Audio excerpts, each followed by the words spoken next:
3 ways to stop Medicare fraud. Hi, this is Kathy Bukowski. I'm the owner of CB Health Insurance and the owner of the CB Health Insurance YouTube channel. In today's video, we're going to answer that question. But first, before we do so, if you are new to our channel, please be sure to hit the subscribe button and hit the little bell so you get future notifications when we release videos, which is about twice a month. Tell your family and friends, and do not forget to give us a thumbs up if you like the video. Now, on to today's video. 3 ways to stop Medicare fraud. And this comes from CMS. CMS is aware that fraud is rampant right now, and they're trying to get individuals to be aware and pay attention to things that could possibly be fraud. So these are the 3 things.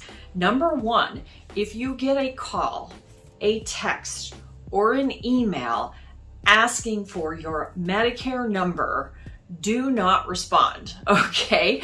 So don't be giving out your Medicare number to people you don't know. You know, clearly your provider, the doctor's office, the people that you go to, the hospital. If you're working with an insurance agent during Medicare open enrollment and you're switching plans, they're gonna need your Medicare number to enroll you in a plan, okay? Those are all people you know. But if somebody is calling you and saying, hey, we need your Medicare number, don't respond. So that's first and foremost. Medicare actually did a commercial, and I'll put the link down here. I've seen it on television. They made it about a year ago, trying to educate people that if somebody calls or texts you and asks for your Medicare number, don't respond, because that's probably a fraudulent call.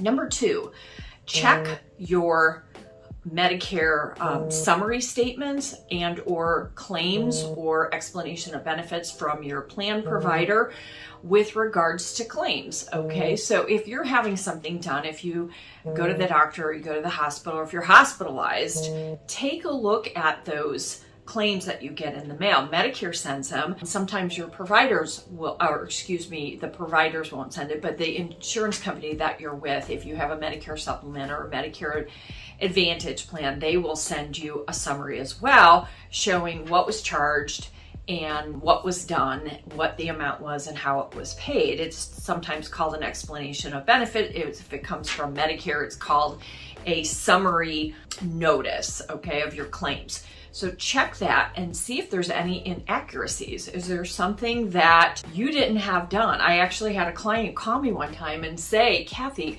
I did not have this service on this day. This was a day I was out of town or whatever.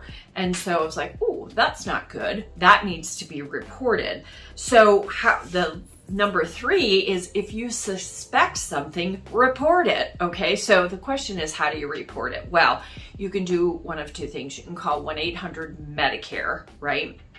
Or you can visit medicare.gov, and I think it's /fraud. Medicare.gov /fraud has some information. But typically most people will call to report it. There are times throughout the course of the year that it is difficult to get through to 1-800-MEDICARE, certainly during the annual Medicare open enrollment. But if you call, there are 5 pieces of information that you need to give them in order to report this, okay? So the first thing is you want to give your name and your Medicare number. If you're calling 1-800-MEDICARE, that's the government's healthcare line. It's okay to give them your Medicare number, right? Because they need to identify you. 2, you want to give the name of the provider or whoever it is that's appearing on the bill or the summary of benefits.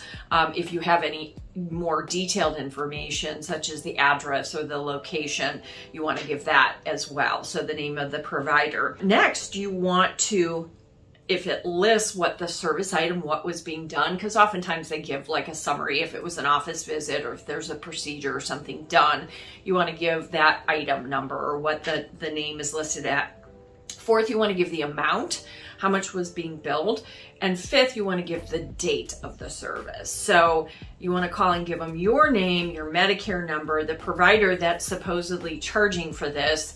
You want to give the detail line item of what's being charged and the amount and the date. So those are the things. Summary, real easy.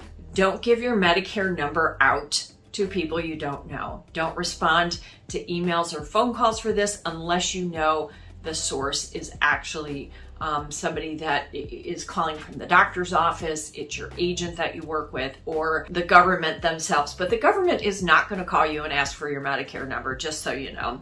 Check your statements to see if there are any services that you did not think you had done. And if this is the case, file a claim.